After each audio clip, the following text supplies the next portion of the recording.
이 이야기는 한 남자의 삶가장 깊은 곳에서 건져 올린 솔직한 고백이자 뜨거운 증언입니다.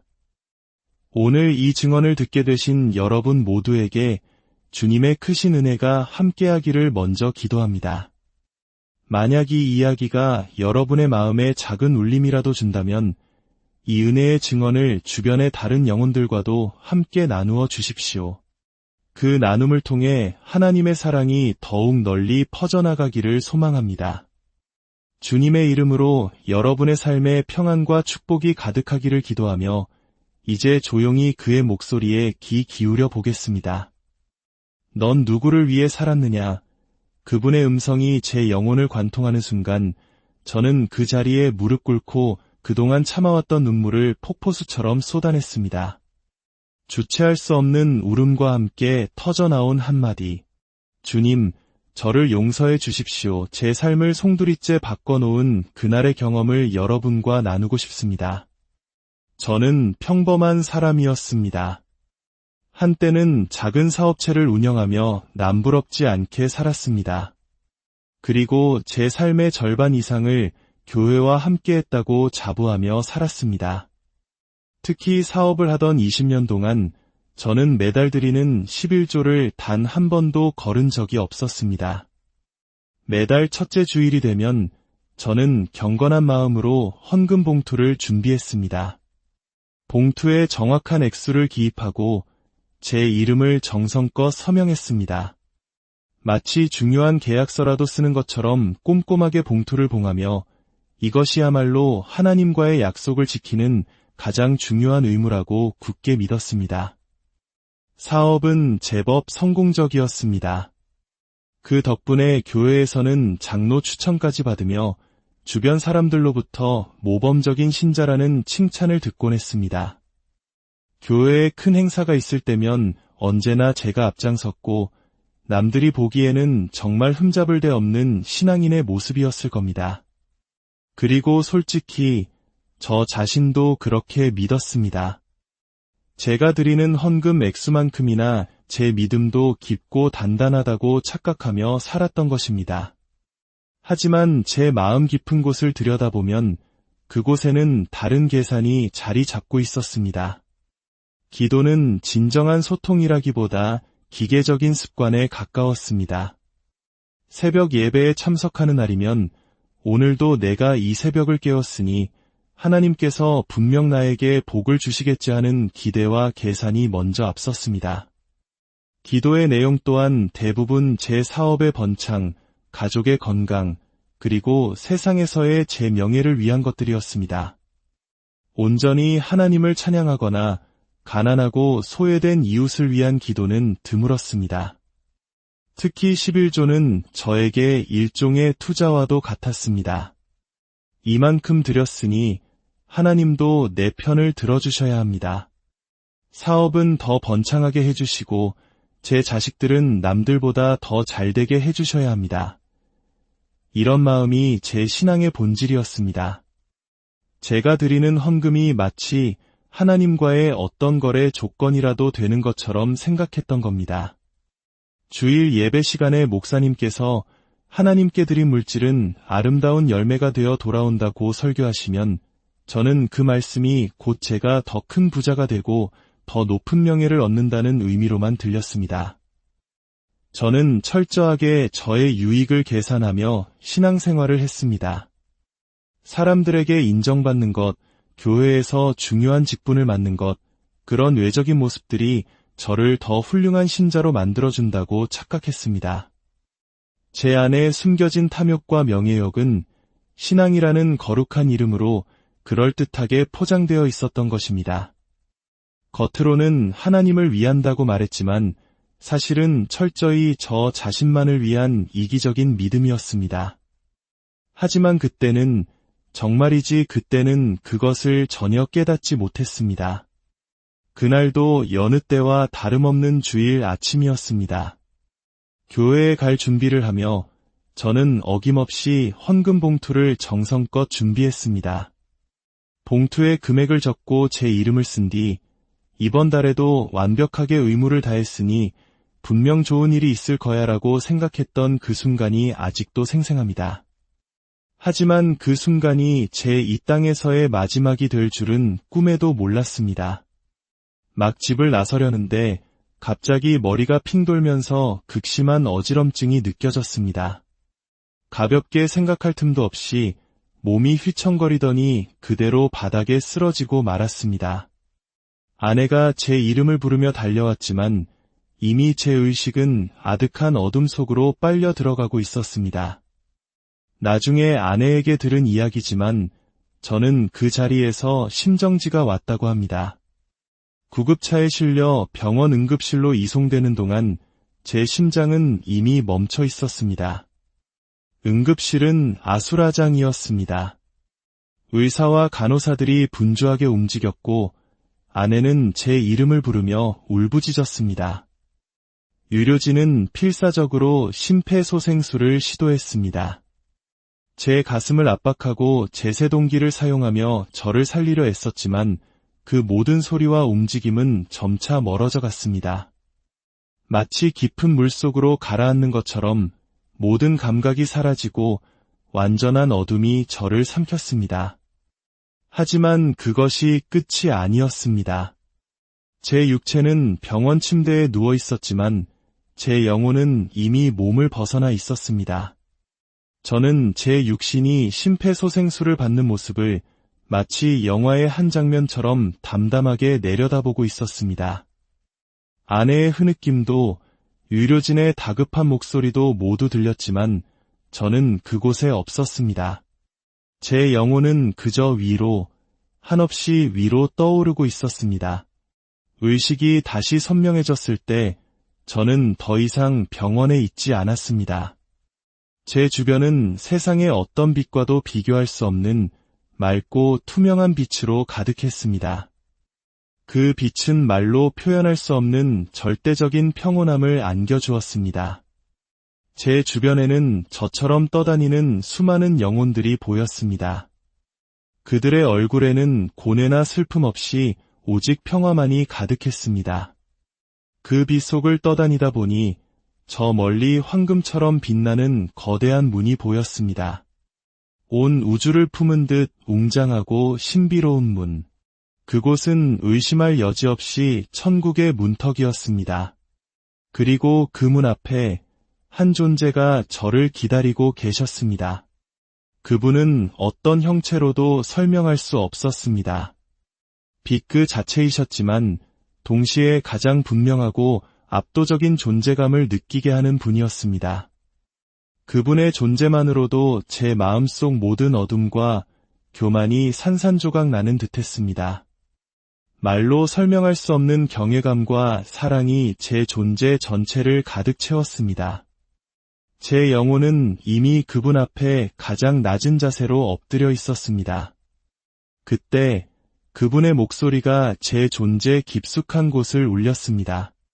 세상의 어떤 언어로도 표현할 수 없는 부드러우면서도 단호하고 따뜻하면서도 모든 것을 꿰뚫어보는 음성이었습니다.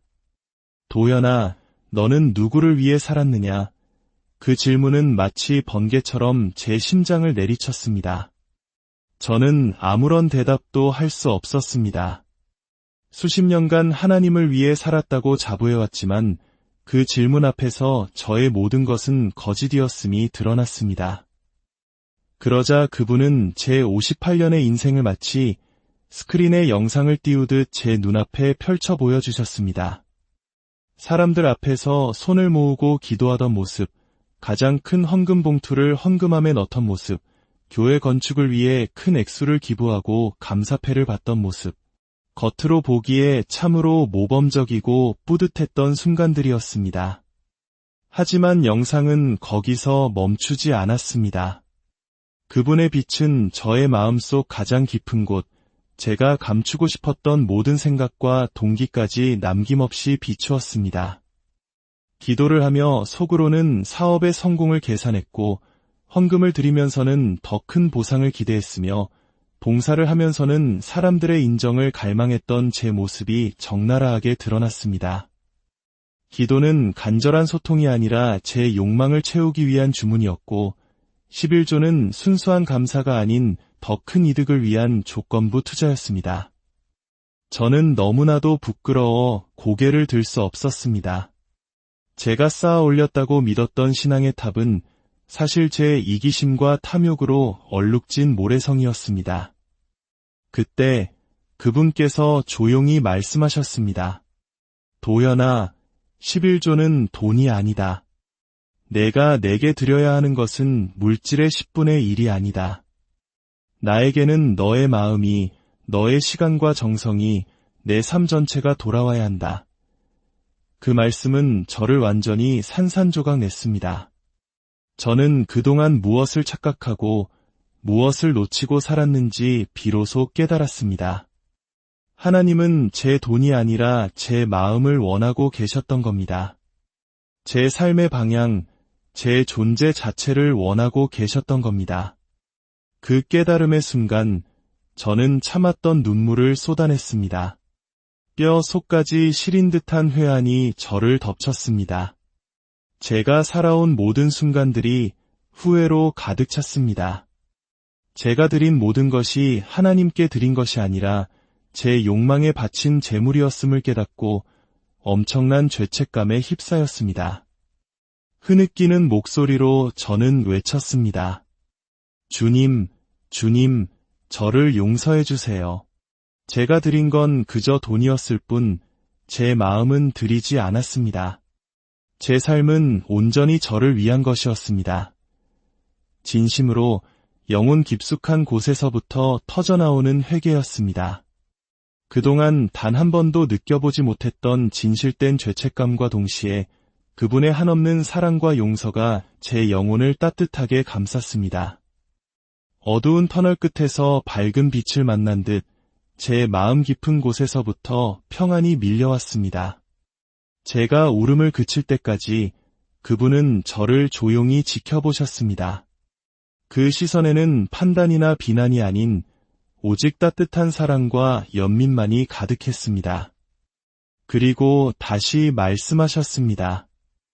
이제 진심을 알게 되었으니 돌아가서 전하거라. 그 말씀은 제게 주어진 새로운 사명이었습니다. 저는 다시 한번 고개를 숙였고 그분의 빛 속에서 다시 이 세상으로 이끌리는 것을 느꼈습니다. 제 영혼은 이전과는 완전히 다른 새로운 사명감을 품고 돌아가고 있었습니다. 의식이 돌아왔을 때 가장 먼저 들린 것은 병원의 익숙한 기계음과 아내의 희미한 울음소리였습니다. 저는 천천히 눈을 떴습니다. 응급실 침대였습니다. 제 손을 꼭 붙잡고 있던 아내와 놀란 표정의 의사와 간호사들이 보였습니다. 기적입니다. 의식이 돌아오셨어요. 나중에 들으니 저는 심정지 6분 만에 깨어났다고 합니다. 의학적으로는 뇌 손상이나 회복 불가능을 예상해야 할 시간이었습니다. 모두가 기적이라고 말했습니다. 하지만 저는 압니다. 그것은 단순한 생존이 아니었습니다. 그것은 사명이었습니다. 하나님께서 제게 다시 기회를 주셨다는 것을, 그분의 말씀을 전하라는 사명을 주셨다는 것을 저는 분명히 깨달았습니다. 병원에서 퇴원한 후 저는 완전히 다른 사람이 되었습니다. 제 삶의 가치관과 우선순위가 송두리째 바뀌었습니다. 더 이상 형식적인 신앙생활에 만족하지 않았습니다. 매일 새벽, 아무도 알아주지 않아도 교회에 나가 청소하고 의자를 정리합니다. 그 모든 순간에 저는 돈이 아닌 제 시간과 정성, 그리고 진심이 담긴 마음을 드립니다. 11조는 더 이상 투자가 아닌 제가 받은 은혜에 대한 진정한 감사와 사랑의 표현이 되었습니다. 큰 사업체를 정리하고 작은 가게를 열었습니다. 이전처럼 큰 돈을 벌지는 못하지만 제 마음은 비교할 수 없이 풍요롭고 행복합니다. 가게에 오는 사람들과 대화하며 그들의 고민을 듣고 함께 기도합니다. 그리고 제가 천국 문턱에서 경험한 하나님의 사랑을 조용히 나눕니다. 작은 가게에서 번 돈은 가난하고 어려운 이웃을 돕는데 아낌없이 사용합니다. 베푸는 삶, 사람들의 아픔에 공감하며 함께 눈물 흘리는 삶이야말로 진정한 복임을 이제는 압니다. 가족과의 관계도 달라졌습니다. 이전에는 소홀했던 아내와 자녀들에게 진심으로 사랑을 표현하고 함께 시간을 보냅니다. 소소한 일상을 나누는 것 자체가 제게는 가장 큰 행복이 되었습니다. 여러분, 제가 그날 경험한 것은 단순한 환상이 아닙니다. 지금도 눈을 감으면 그 눈부신 빛과 따뜻한 존재감이 선명하게 느껴집니다. 그분의 음성은 제 영혼에 새겨져 매 순간 제가 어떻게 살아야 할지를 일깨워줍니다. 제가 이야기를 나누는 이유는 단 하나입니다. 하나님은 우리의 물질이 아니라 우리의 마음 중심을 원하십니다. 우리가 드리는 숫자를 보시는 것이 아니라 그 안에 담긴 사랑을 보고 계십니다. 여러분은 지금 무엇을 드리고 계신가요? 혹시 과거의 저처럼 물질만 드리고 마음은 드리지 않고 있지는 않으신가요? 진정한 봉헌이란 무엇인지 깊이 생각해 보셨으면 좋겠습니다. 이 땅에서의 삶은 끝이 아니라 영원한 삶을 위한 준비 과정입니다. 그리고 그 마지막 문턱에 서게 될 때 우리는 모두 그 질문을 듣게 될 것입니다. 너는 누구를 위해 살았느냐? 그 질문 앞에서 당신은 어떤 대답을 준비하고 계신가요? 부디 당신의 삶이 물질이 아닌 진심을 드리는 삶, 계산이 아닌 사랑과 감사가 넘치는 삶이 되기를 간절히 기도합니다. 그리하여 그날 그분 앞에서 예, 주님, 저는 당신을 위해 살았습니다. 라고 당당히 고백할 수 있기를 진심으로 바랍니다. 저의 이야기가 여러분의 삶에 작은 빛이 되기를 소망하며 여러분의 믿음의 여정에 주님의 크신 은혜와 축복이 늘 이야기는 한 남자의 삶가장 깊은 곳에서 건져 올린 솔직한 고백이자 뜨거운 증언입니다. 오늘 이 증언을 듣게 되신 여러분 모두에게 주님의 크신 은혜가 함께하기를 먼저 기도합니다. 만약 이 이야기가 여러분의 마음에 작은 울림이라도 준다면 이 은혜의 증언을 주변의 다른 영혼들과도 함께 나누어 주십시오. 그 나눔을 통해 하나님의 사랑이 더욱 널리 퍼져나가기를 소망합니다. 주님의 이름으로 여러분의 삶에 평안과 축복이 가득하기를 기도하며 이제 조용히 그의 목소리에 귀 기울여 보겠습니다. 넌 누구를 위해 살았느냐? 그분의 음성이 제 영혼을 관통하는 순간 저는 그 자리에 무릎 꿇고 그동안 참아왔던 눈물을 폭포수처럼 쏟아냈습니다. 주체할 수 없는 울음과 함께 터져나온 한마디. 주님, 저를 용서해 주십시오. 제 삶을 송두리째 바꿔놓은 그날의 경험을 여러분과 나누고 싶습니다. 저는 평범한 사람이었습니다. 한때는 작은 사업체를 운영하며 남부럽지 않게 살았습니다. 그리고 제 삶의 절반 이상을 교회와 함께했다고 자부하며 살았습니다. 특히 사업을 하던 20년 동안 저는 매달 드리는 11조를 단 한 번도 거른 적이 없었습니다. 매달 첫째 주일이 되면 저는 경건한 마음으로 헌금 봉투를 준비했습니다. 봉투에 정확한 액수를 기입하고 제 이름을 정성껏 서명했습니다. 마치 중요한 계약서라도 쓰는 것처럼 꼼꼼하게 봉투를 봉하며 이것이야말로 하나님과의 약속을 지키는 가장 중요한 의무라고 굳게 믿었습니다. 사업은 제법 성공적이었습니다. 그 덕분에 교회에서는 장로 추천까지 받으며 주변 사람들로부터 모범적인 신자라는 칭찬을 듣곤 했습니다. 교회에 큰 행사가 있을 때면 언제나 제가 앞장섰고 남들이 보기에는 정말 흠잡을 데 없는 신앙인의 모습이었을 겁니다. 그리고 솔직히 저 자신도 그렇게 믿었습니다. 제가 드리는 헌금 액수만큼이나 제 믿음도 깊고 단단하다고 착각하며 살았던 것입니다. 하지만 제 마음 깊은 곳을 들여다보면 그곳에는 다른 계산이 자리 잡고 있었습니다. 기도는 진정한 소통이라기보다 기계적인 습관에 가까웠습니다. 새벽 예배에 참석하는 날이면 오늘도 내가 이 새벽을 깨웠으니 하나님께서 분명 나에게 복을 주시겠지 하는 기대와 계산이 먼저 앞섰습니다. 기도의 내용 또한 대부분 제 사업의 번창, 가족의 건강, 그리고 세상에서의 제 명예를 위한 것들이었습니다. 온전히 하나님을 찬양하거나 가난하고 소외된 이웃을 위한 기도는 드물었습니다. 특히 11조는 저에게 일종의 투자와도 같았습니다. 이만큼 드렸으니 하나님도 내 편을 들어주셔야 합니다. 사업은 더 번창하게 해주시고 제 자식들은 남들보다 더 잘되게 해주셔야 합니다. 이런 마음이 제 신앙의 본질이었습니다. 제가 드리는 헌금이 마치 하나님과의 어떤 거래 조건이라도 되는 것처럼 생각했던 겁니다. 주일 예배 시간에 목사님께서 하나님께 드린 물질은 아름다운 열매가 되어 돌아온다고 설교하시면 저는 그 말씀이 곧 제가 더 큰 부자가 되고 더 높은 명예를 얻는다는 의미로만 들렸습니다. 저는 철저하게 저의 유익을 계산하며 신앙생활을 했습니다. 사람들에게 인정받는 것, 교회에서 중요한 직분을 맡는 것, 그런 외적인 모습들이 저를 더 훌륭한 신자로 만들어준다고 착각했습니다. 제 안에 숨겨진 탐욕과 명예욕은 신앙이라는 거룩한 이름으로 그럴듯하게 포장되어 있었던 것입니다. 겉으로는 하나님을 위한다고 말했지만 사실은 철저히 저 자신만을 위한 이기적인 믿음이었습니다. 하지만 그때는 그것을 전혀 깨닫지 못했습니다. 그날도 여느 때와 다름없는 주일 아침이었습니다.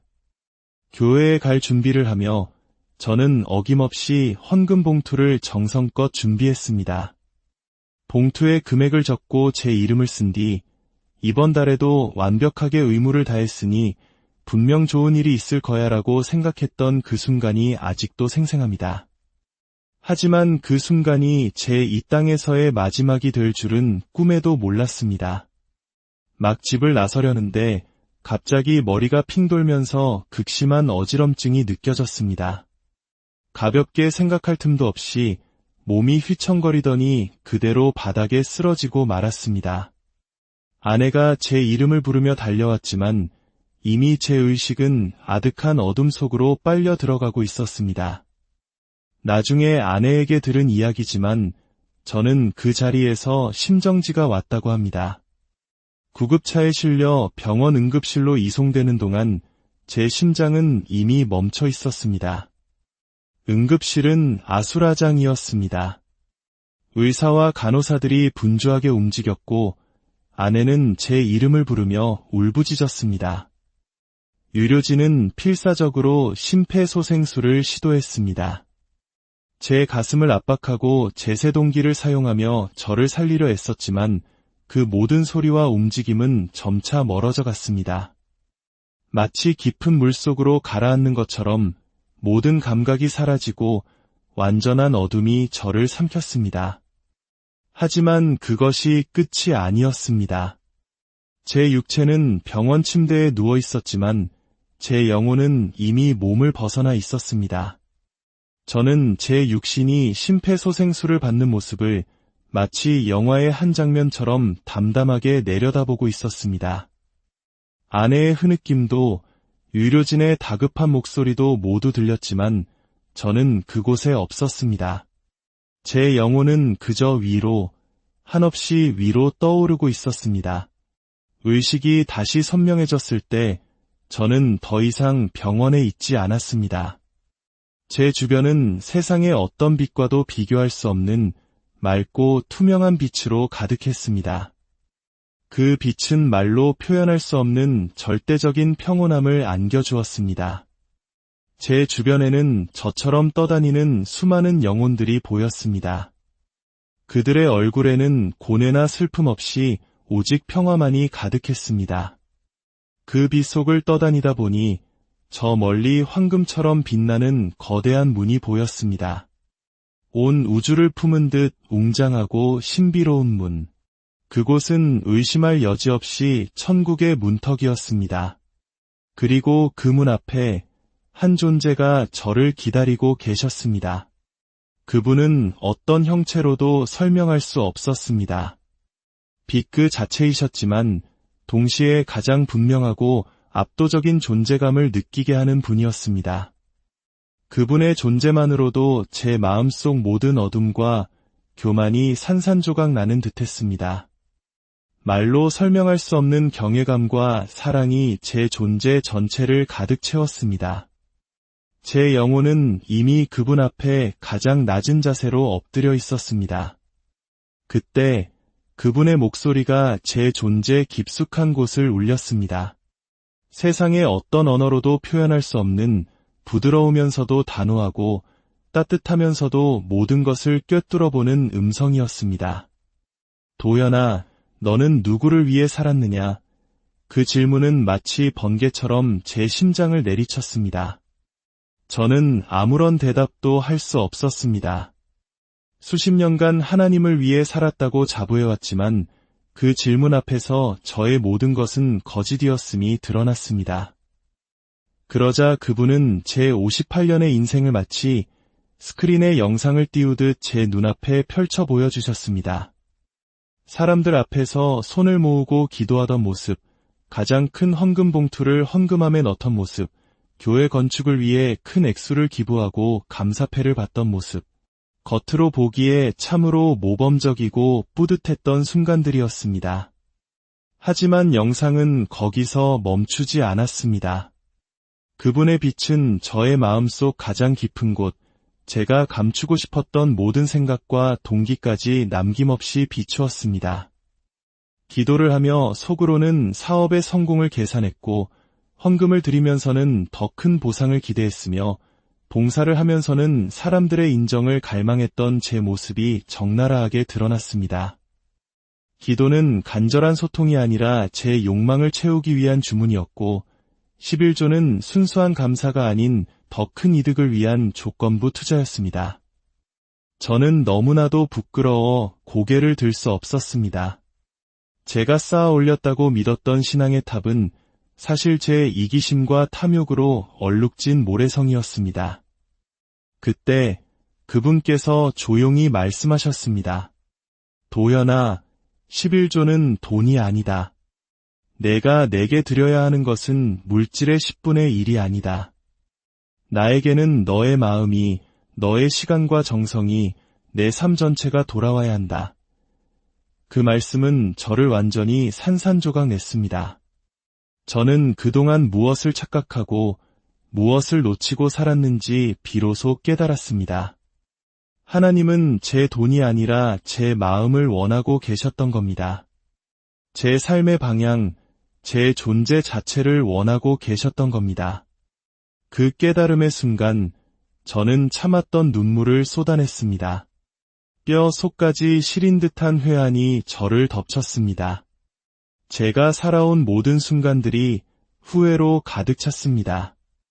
제가 드린 모든 것이 하나님께 드린 것이 아니라 제 욕망에 바친 재물이었음을 깨닫고 엄청난 죄책감에 휩싸였습니다. 흐느끼는 목소리로 저는 외쳤습니다. 주님, 주님, 저를 용서해 주세요. 제가 드린 건 그저 돈이었을 뿐 제 마음은 드리지 않았습니다. 제 삶은 온전히 저를 위한 것이었습니다.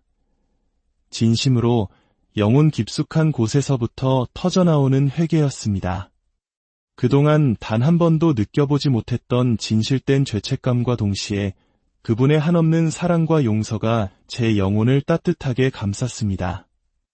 어두운 터널 끝에서 밝은 빛을 만난 듯 제 마음 깊은 곳에서부터 평안이 밀려왔습니다.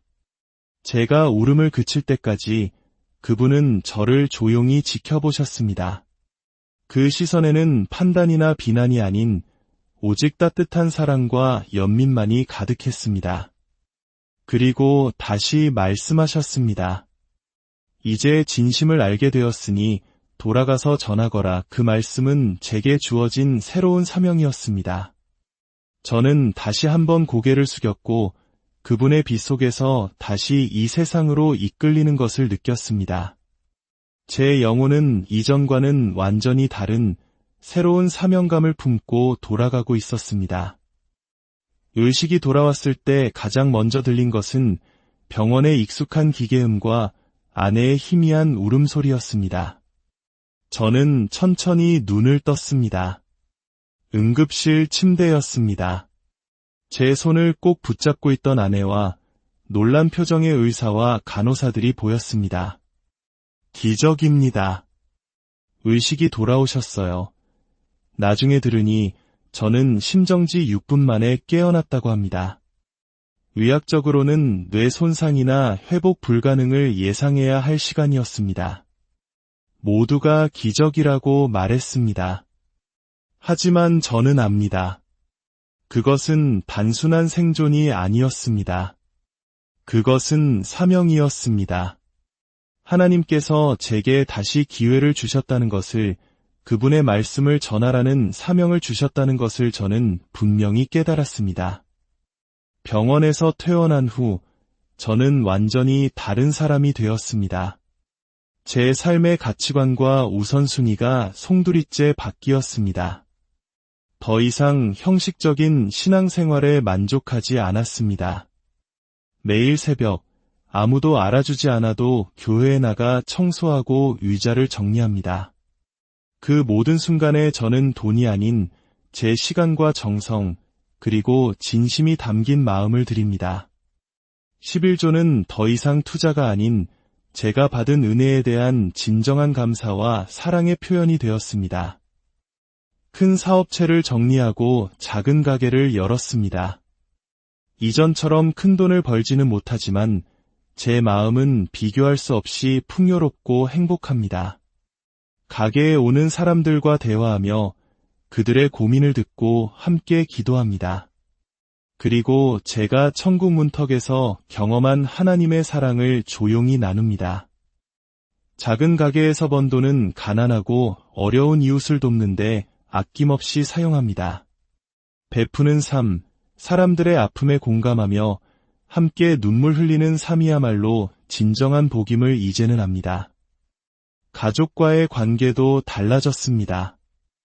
이전에는 소홀했던 아내와 자녀들에게 진심으로 사랑을 표현하고 함께 시간을 보냅니다. 소소한 일상을 나누는 것 자체가 제게는 가장 큰 행복이 되었습니다. 여러분, 제가 그날 경험한 것은 단순한 환상이 아닙니다. 지금도 눈을 감으면 그 눈부신 빛과 따뜻한 존재감이 선명하게 느껴집니다. 그분의 음성은 제 영혼에 새겨져 매 순간 제가 어떻게 살아야 할지를 일깨워줍니다. 제가 이야기를 나누는 이유는 단 하나입니다. 하나님은 우리의 물질이 아니라 우리의 마음 중심을 원하십니다. 우리가 드리는 숫자를 보시는 것이 아니라 그 안에 담긴 사랑을 보고 계십니다. 여러분은 지금 무엇을 드리고 계신가요? 혹시 과거의 저처럼 물질만 드리고 마음은 드리지 않고 있지는 않으신가요? 진정한 봉헌이란 무엇인지 깊이 생각해 보셨으면 좋겠습니다. 이 땅에서의 삶은 끝이 아니라 영원한 삶을 위한 준비 과정입니다. 그리고 그 마지막 문턱에 서게 될 때 우리는 모두 그 질문을 듣게 될 것입니다. 너는 누구를 위해 살았느냐? 그 질문 앞에서 당신은 어떤 대답을 준비하고 계신가요? 부디 당신의 삶이 물질이 아닌 진심을 드리는 삶, 계산이 아닌 사랑과 감사가 넘치는 삶이 되기를 간절히 기도합니다. 그리하여 그날 그분 앞에서 예, 주님, 저는 당신을 위해 살았습니다. 라고 당당히 고백할 수 있기를 진심으로 바랍니다. 저의 이야기가 여러분의 삶에 작은 빛이 되기를 소망하며 여러분의 믿음의 여정에 주님의 크신 은혜와 축복이 늘 이야기는 한 남자의 삶 가장 깊은 곳에서 건져 올린 솔직한 고백이자 뜨거운 증언입니다. 오늘 이 증언을 듣게 되신 여러분 모두에게 주님의 크신 은혜가 함께하기를 먼저 기도합니다. 만약 이 이야기가 여러분의 마음에 작은 울림이라도 준다면 이 은혜의 증언을 주변의 다른 영혼들과도 함께 나누어 주십시오. 그 나눔을 통해 하나님의 사랑이 더욱 널리 퍼져나가기를 소망합니다. 주님의 이름으로 여러분의 삶에 평안과 축복이 가득하기를 기도하며 이제 조용히 그의 목소리에 귀 기울여 보겠습니다. 넌 누구를 위해 살았느냐? 그분의 음성이 제 영혼을 관통하는 순간 저는 그 자리에 무릎 꿇고 그동안 참아왔던 눈물을 폭포수처럼 쏟아냈습니다. 주체할 수 없는 울음과 함께 터져나온 한마디. 주님, 저를 용서해 주십시오. 제 삶을 송두리째 바꿔놓은 그날의 경험을 여러분과 나누고 싶습니다. 저는 평범한 사람이었습니다. 한때는 작은 사업체를 운영하며 남부럽지 않게 살았습니다. 그리고 제 삶의 절반 이상을 교회와 함께했다고 자부하며 살았습니다. 특히 사업을 하던 20년 동안 저는 매달 드리는 11조를 단 한 번도 거른 적이 없었습니다. 매달 첫째 주일이 되면 저는 경건한 마음으로 헌금 봉투를 준비했습니다. 봉투에 정확한 액수를 기입하고 제 이름을 정성껏 서명했습니다.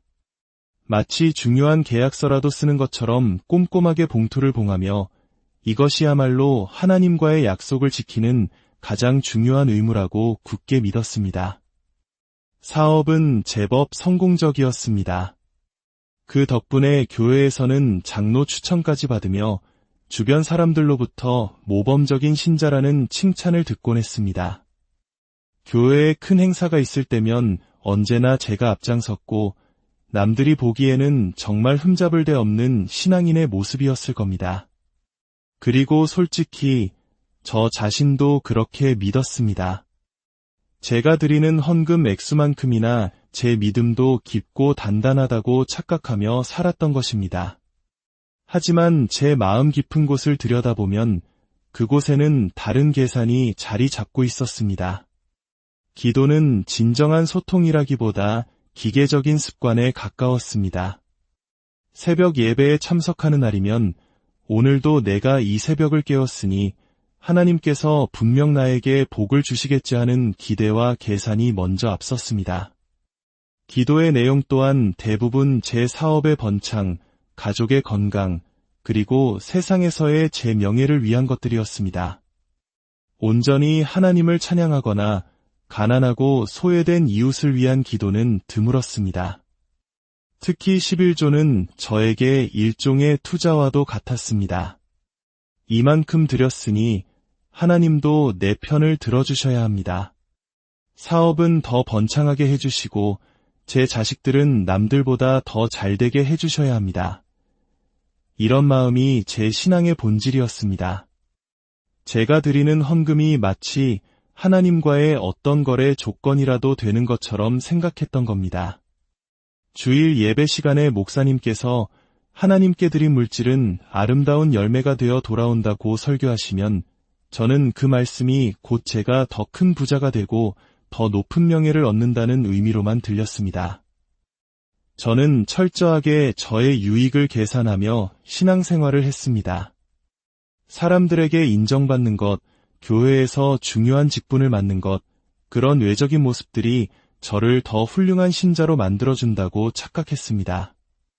제 안에 숨겨진 탐욕과 명예욕은 신앙이라는 거룩한 이름으로 그럴듯하게 포장되어 있었던 것입니다. 겉으로는 하나님을 위한다고 말했지만 사실은 철저히 저 자신만을 위한 이기적인 믿음이었습니다. 하지만 그때는 정말이지 그때는 그것을 전혀 깨닫지 못했습니다. 그날도 여느 때와 다름없는 주일 아침이었습니다. 교회에 갈 준비를 하며 저는 어김없이 헌금 봉투를 정성껏 준비했습니다. 봉투에 금액을 적고 제 이름을 쓴 뒤 이번 달에도 완벽하게 의무를 다했으니 분명 좋은 일이 있을 거야라고 생각했던 그 순간이 아직도 생생합니다. 하지만 그 순간이 제 이 땅에서의 마지막이 될 줄은 꿈에도 몰랐습니다. 막 집을 나서려는데 갑자기 머리가 핑 돌면서 극심한 어지럼증이 느껴졌습니다. 가볍게 생각할 틈도 없이 몸이 휘청거리더니 그대로 바닥에 쓰러지고 말았습니다. 아내가 제 이름을 부르며 달려왔지만 이미 제 의식은 아득한 어둠 속으로 빨려 들어가고 있었습니다. 나중에 아내에게 들은 이야기지만 저는 그 자리에서 심정지가 왔다고 합니다. 구급차에 실려 병원 응급실로 이송되는 동안 제 심장은 이미 멈춰 있었습니다. 응급실은 아수라장이었습니다. 의사와 간호사들이 분주하게 움직였고 아내는 제 이름을 부르며 울부짖었습니다. 의료진은 필사적으로 심폐소생술을 시도했습니다. 제 가슴을 압박하고 제세동기를 사용하며 저를 살리려 애썼지만 그 모든 소리와 움직임은 점차 멀어져 갔습니다. 마치 깊은 물속으로 가라앉는 것처럼 모든 감각이 사라지고 완전한 어둠이 저를 삼켰습니다. 하지만 그것이 끝이 아니었습니다. 제 육체는 병원 침대에 누워 있었지만 제 영혼은 이미 몸을 벗어나 있었습니다. 저는 제 육신이 심폐소생술을 받는 모습을 마치 영화의 한 장면처럼 담담하게 내려다보고 있었습니다. 아내의 흐느낌도 의료진의 다급한 목소리도 모두 들렸지만 저는 그곳에 없었습니다. 제 영혼은 그저 위로, 한없이 위로 떠오르고 있었습니다. 의식이 다시 선명해졌을 때 저는 더 이상 병원에 있지 않았습니다. 제 주변은 세상의 어떤 빛과도 비교할 수 없는 맑고 투명한 빛으로 가득했습니다. 그 빛은 말로 표현할 수 없는 절대적인 평온함을 안겨주었습니다. 제 주변에는 저처럼 떠다니는 수많은 영혼들이 보였습니다. 그들의 얼굴에는 고뇌나 슬픔 없이 오직 평화만이 가득했습니다. 그 빛 속을 떠다니다 보니 저 멀리 황금처럼 빛나는 거대한 문이 보였습니다. 온 우주를 품은 듯 웅장하고 신비로운 문. 그곳은 의심할 여지 없이 천국의 문턱이었습니다. 그리고 그 문 앞에 한 존재가 저를 기다리고 계셨습니다. 그분은 어떤 형체로도 설명할 수 없었습니다. 빛 그 자체이셨지만 동시에 가장 분명하고 압도적인 존재감을 느끼게 하는 분이었습니다. 그분의 존재만으로도 제 마음속 모든 어둠과 교만이 산산조각 나는 듯했습니다. 말로 설명할 수 없는 경외감과 사랑이 제 존재 전체를 가득 채웠습니다. 제 영혼은 이미 그분 앞에 가장 낮은 자세로 엎드려 있었습니다. 그때 그분의 목소리가 제 존재 깊숙한 곳을 울렸습니다. 세상의 어떤 언어로도 표현할 수 없는 부드러우면서도 단호하고 따뜻하면서도 모든 것을 꿰뚫어보는 음성이었습니다. 도연아, 너는 누구를 위해 살았느냐? 그 질문은 마치 번개처럼 제 심장을 내리쳤습니다. 저는 아무런 대답도 할 수 없었습니다. 수십 년간 하나님을 위해 살았다고 자부해왔지만 그 질문 앞에서 저의 모든 것은 거짓이었음이 드러났습니다. 그러자 그분은 제 58년의 인생을 마치 스크린에 영상을 띄우듯 제 눈앞에 펼쳐 보여주셨습니다. 사람들 앞에서 손을 모으고 기도하던 모습, 가장 큰 헌금 봉투를 헌금함에 넣던 모습, 교회 건축을 위해 큰 액수를 기부하고 감사패를 받던 모습, 겉으로 보기에 참으로 모범적이고 뿌듯했던 순간들이었습니다. 하지만 영상은 거기서 멈추지 않았습니다. 그분의 빛은 저의 마음속 가장 깊은 곳, 제가 감추고 싶었던 모든 생각과 동기까지 남김없이 비추었습니다. 기도를 하며 속으로는 사업의 성공을 계산했고, 헌금을 드리면서는 더 큰 보상을 기대했으며, 봉사를 하면서는 사람들의 인정을 갈망했던 제 모습이 적나라하게 드러났습니다. 기도는 간절한 소통이 아니라 제 욕망을 채우기 위한 주문이었고, 11조는 순수한 감사가 아닌 더 큰 이득을 위한 조건부 투자였습니다. 저는 너무나도 부끄러워 고개를 들 수 없었습니다. 제가 쌓아 올렸다고 믿었던 신앙의 탑은 사실 제 이기심과 탐욕으로 얼룩진 모래성이었습니다. 그때 그분께서 조용히 말씀하셨습니다. 도연아, 11조는 돈이 아니다. 내가 내게 드려야 하는 것은 물질의 10분의 1이 아니다. 나에게는 너의 마음이, 너의 시간과 정성이, 내 삶 전체가 돌아와야 한다. 그 말씀은 저를 완전히 산산조각 냈습니다. 저는 그동안 무엇을 착각하고 무엇을 놓치고 살았는지 비로소 깨달았습니다. 하나님은 제 돈이 아니라 제 마음을 원하고 계셨던 겁니다. 제 삶의 방향, 제 존재 자체를 원하고 계셨던 겁니다. 그 깨달음의 순간 저는 참았던 눈물을 쏟아냈습니다. 뼈 속까지 시린 듯한 회한이 저를 덮쳤습니다. 제가 살아온 모든 순간들이 후회로 가득 찼습니다. 제가 드린 모든 것이 하나님께 드린 것이 아니라 제 욕망에 바친 재물이었음을 깨닫고 엄청난 죄책감에 휩싸였습니다. 흐느끼는 목소리로 저는 외쳤습니다. 주님, 주님, 저를 용서해 주세요. 제가 드린 건 그저 돈이었을 뿐 제 마음은 드리지 않았습니다. 제 삶은 온전히 저를 위한 것이었습니다. 진심으로 영혼 깊숙한 곳에서부터 터져나오는 회개였습니다. 그동안 단 한 번도 느껴보지 못했던 진실된 죄책감과 동시에 그분의 한없는 사랑과 용서가 제 영혼을 따뜻하게 감쌌습니다. 어두운 터널 끝에서 밝은 빛을 만난 듯 제 마음 깊은 곳에서부터 평안이 밀려왔습니다. 제가 울음을 그칠 때까지 그분은 저를 조용히 지켜보셨습니다. 그 시선에는 판단이나 비난이 아닌 오직 따뜻한 사랑과 연민만이 가득했습니다. 그리고 다시 말씀하셨습니다. 이제 진심을 알게 되었으니 돌아가서 전하거라. 그 말씀은 제게 주어진 새로운 사명이었습니다. 저는 다시 한번 고개를 숙였고 그분의 빛 속에서 다시 이 세상으로 이끌리는 것을 느꼈습니다. 제 영혼은 이전과는 완전히 다른 새로운 사명감을 품고 돌아가고 있었습니다. 의식이 돌아왔을 때 가장 먼저 들린 것은 병원의 익숙한 기계음과 아내의 희미한 울음소리였습니다. 저는 천천히 눈을 떴습니다. 응급실 침대였습니다.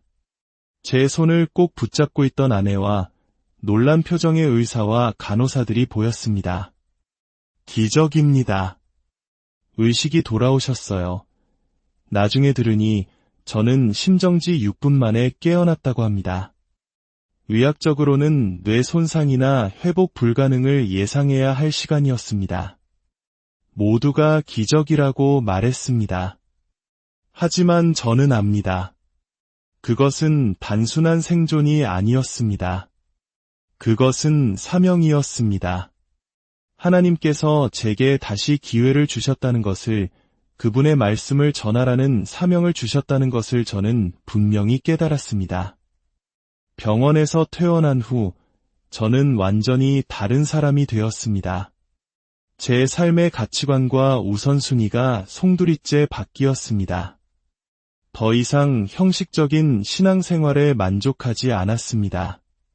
매일 새벽, 아무도 알아주지 않아도 교회에 나가 청소하고 의자를 정리합니다. 그 모든 순간에 저는 돈이 아닌 제 시간과 정성, 그리고 진심이 담긴 마음을 드립니다. 11조는 더 이상 투자가 아닌 제가 받은 은혜에 대한 진정한 감사와 사랑의 표현이 되었습니다. 큰 사업체를 정리하고 작은 가게를 열었습니다. 이전처럼 큰 돈을 벌지는 못하지만 제 마음은 비교할 수 없이 풍요롭고 행복합니다. 가게에 오는 사람들과 대화하며 그들의 고민을 듣고 함께 기도합니다. 그리고 제가 천국 문턱에서 경험한 하나님의 사랑을 조용히 나눕니다. 작은 가게에서 번 돈은 가난하고 어려운 이웃을 돕는데 아낌없이 사용합니다. 베푸는 삶, 사람들의 아픔에 공감하며 함께 눈물 흘리는 삶이야말로 진정한 복임을 이제는 압니다. 가족과의 관계도 달라졌습니다. 이전에는 소홀했던 아내와 자녀들에게 진심으로 사랑을 표현하고 함께 시간을 보냅니다. 소소한 일상을 나누는 것 자체가 제게는 가장 큰 행복이 되었습니다. 여러분, 제가 그날 경험한 것은 단순한 환상이 아닙니다. 지금도 눈을 감으면 그 눈부신 빛과 따뜻한 존재감이 선명하게 느껴집니다. 그분의 음성은 제 영혼에 새겨져 매 순간 제가 어떻게 살아야 할지를 일깨워줍니다. 제가 이야기를 나누는 이유는 단 하나입니다. 하나님은 우리의 물질이 아니라 우리의 마음 중심을 원하십니다. 우리가 드리는 숫자를 보시는 것이 아니라 그 안에 담긴 사랑을 보고 계십니다. 여러분은 지금 무엇을 드리고 계신가요? 혹시 과거의 저처럼 물질만 드리고 마음은 드리지 않고 있지는 않으신가요? 진정한 봉헌이란 무엇인지 깊이 생각해 보셨으면 좋겠습니다. 이 땅에서의 삶은 끝이 아니라 영원한 삶을 위한 준비 과정입니다. 그리고 그 마지막 문턱에 서게 될 때 우리는 모두 그 질문을 듣게 될 것입니다. 너는 누구를 위해 살았느냐? 그 질문 앞에서 당신은 어떤 대답을 준비하고 계신가요? 부디 당신의 삶이 물질이 아닌 진심을 드리는 삶, 계산이 아닌 사랑과 감사가 넘치는 삶이 되기를 간절히 기도합니다. 그리하여 그날 그분 앞에서 예, 주님, 저는 당신을 위해 살았습니다. 라고 당당히 고백할 수 있기를 진심으로 바랍니다. 저의 이야기가 여러분의 삶에 작은 빛이 되기를 소망하며 여러분의 믿음의 여정에 주님의 크신 은혜와 축복이 늘 이야기는 한 남자의 삶 가장 깊은 곳에서 건져 올린 솔직한 고백이자 뜨거운 증언입니다. 오늘 이 증언을 듣게 되신 여러분 모두에게 주님의 크신 은혜가 함께하기를 먼저 기도합니다. 만약 이 이야기가 여러분의 마음에 작은 울림이라도 준다면 이 은혜의 증언을 주변의 다른 영혼들과도 함께 나누어 주십시오. 그 나눔을 통해 하나님의 사랑이 더욱 널리 퍼져나가기를 소망합니다. 주님의 이름으로 여러분의 삶에 평안과 축복이 가득하기를 기도하며 이제 조용히 그의 목소리에 귀 기울여 보겠습니다. 넌 누구를 위해 살았느냐? 그분의 음성이 제 영혼을 관통하는 순간 저는 그 자리에 무릎 꿇고 그동안 참아왔던 눈물을 폭포수처럼 쏟아냈습니다. 주체할 수 없는 울음과 함께 터져나온 한마디. 주님, 저를 용서해 주십시오. 제 삶을 송두리째 바꿔놓은 그날의 경험을 여러분과 나누고 싶습니다. 저는 평범한 사람이었습니다. 한때는 작은 사업체를 운영하며 남부럽지 않게 살았습니다. 그리고 제 삶의 절반 이상을 교회와 함께했다고 자부하며 살았습니다. 특히 사업을 하던 20년 동안 저는 매달 드리는 11조를 단 한 번도 거른 적이 없었습니다. 매달 첫째 주일이 되면 저는 경건한 마음으로 헌금 봉투를 준비했습니다. 봉투에 정확한 액수를 기입하고 제 이름을 정성껏 서명했습니다. 마치 중요한 계약서라도 쓰는 것처럼 꼼꼼하게 봉투를 봉하며 이것이야말로 하나님과의 약속을 지키는 가장 중요한 의무라고 굳게 믿었습니다. 사업은 제법 성공적이었습니다. 그 덕분에 교회에서는 장로 추천까지 받으며 주변 사람들로부터 모범적인 신자라는 칭찬을 듣곤 했습니다. 교회에 큰 행사가 있을 때면 언제나 제가 앞장섰고 남들이 보기에는 정말 흠잡을 데 없는 신앙인의 모습이었을 겁니다. 그리고 솔직히 저 자신도 그렇게 믿었습니다. 제가 드리는 헌금 액수만큼이나 제 믿음도 깊고 단단하다고 착각하며 살았던 것입니다. 하지만 제 마음 깊은 곳을 들여다보면 그곳에는 다른 계산이 자리 잡고 있었습니다. 기도는 진정한 소통이라기보다 기계적인 습관에 가까웠습니다. 새벽 예배에 참석하는 날이면 오늘도 내가 이 새벽을 깨웠으니 하나님께서 분명 나에게 복을 주시겠지 하는 기대와 계산이 먼저 앞섰습니다. 기도의 내용 또한 대부분 제 사업의 번창, 가족의 건강, 그리고 세상에서의 제 명예를 위한 것들이었습니다. 온전히 하나님을 찬양하거나 가난하고 소외된 이웃을 위한 기도는 드물었습니다. 특히 11조는 저에게 일종의 투자와도 같았습니다.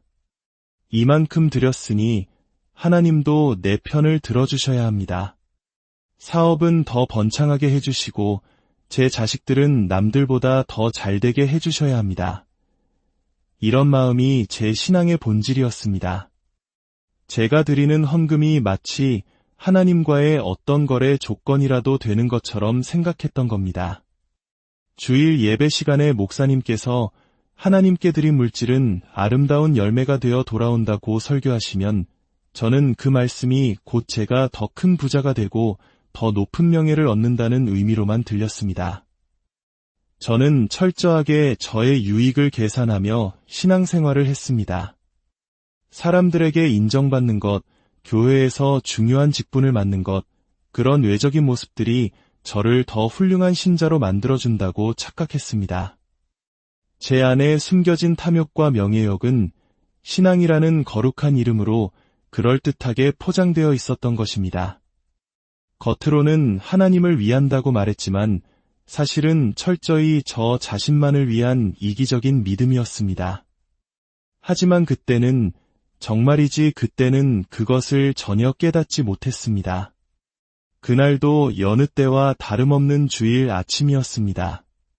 교회에 갈 준비를 하며 저는 어김없이 헌금 봉투를 정성껏 준비했습니다. 봉투에 금액을 적고 제 이름을 쓴 뒤 이번 달에도 완벽하게 의무를 다했으니 분명 좋은 일이 있을 거야라고 생각했던 그 순간이 아직도 생생합니다. 하지만 그 순간이 제 이 땅에서의 마지막이 될 줄은 꿈에도 몰랐습니다. 막 집을 나서려는데 갑자기 머리가 핑 돌면서 극심한 어지럼증이 느껴졌습니다. 가볍게 생각할 틈도 없이 몸이 휘청거리더니 그대로 바닥에 쓰러지고 말았습니다. 아내가 제 이름을 부르며 달려왔지만 이미 제 의식은 아득한 어둠 속으로 빨려 들어가고 있었습니다. 나중에 아내에게 들은 이야기지만 저는 그 자리에서 심정지가 왔다고 합니다. 구급차에 실려 병원 응급실로 이송되는 동안 제 심장은 이미 멈춰 있었습니다. 응급실은 아수라장이었습니다. 의사와 간호사들이 분주하게 움직였고 아내는 제 이름을 부르며 울부짖었습니다. 의료진은 필사적으로 심폐소생술을 시도했습니다. 제 가슴을 압박하고 제세동기를 사용하며 저를 살리려 애썼지만 그 모든 소리와 움직임은 점차 멀어져 갔습니다. 마치 깊은 물속으로 가라앉는 것처럼 모든 감각이 사라지고 완전한 어둠이 저를 삼켰습니다. 하지만 그것이 끝이 아니었습니다. 제 육체는 병원 침대에 누워 있었지만 제 영혼은 이미 몸을 벗어나 있었습니다. 저는 제 육신이 심폐소생술을 받는 모습을 마치 영화의 한 장면처럼 담담하게 내려다보고 있었습니다. 아내의 흐느낌도 의료진의 다급한 목소리도 모두 들렸지만 저는 그곳에 없었습니다. 제 영혼은 그저 위로, 한없이 위로 떠오르고 있었습니다. 의식이 다시 선명해졌을 때 저는 더 이상 병원에 있지 않았습니다. 제 주변은 세상의 어떤 빛과도 비교할 수 없는 맑고 투명한 빛으로 가득했습니다. 그 빛은 말로 표현할 수 없는 절대적인 평온함을 안겨주었습니다. 제 주변에는 저처럼 떠다니는 수많은 영혼들이 보였습니다. 그들의 얼굴에는 고뇌나 슬픔 없이 오직 평화만이 가득했습니다. 그 빛 속을 떠다니다 보니 저 멀리 황금처럼 빛나는 거대한 문이 보였습니다. 온 우주를 품은 듯 웅장하고 신비로운 문. 그곳은 의심할 여지 없이 천국의 문턱이었습니다. 그리고 그 문 앞에 한 존재가 저를 기다리고 계셨습니다. 그분은 어떤 형체로도 설명할 수 없었습니다. 빛 그 자체이셨지만 동시에 가장 분명하고 압도적인 존재감을 느끼게 하는 분이었습니다. 그분의 존재만으로도 제 마음속 모든 어둠과 교만이 산산조각 나는 듯했습니다.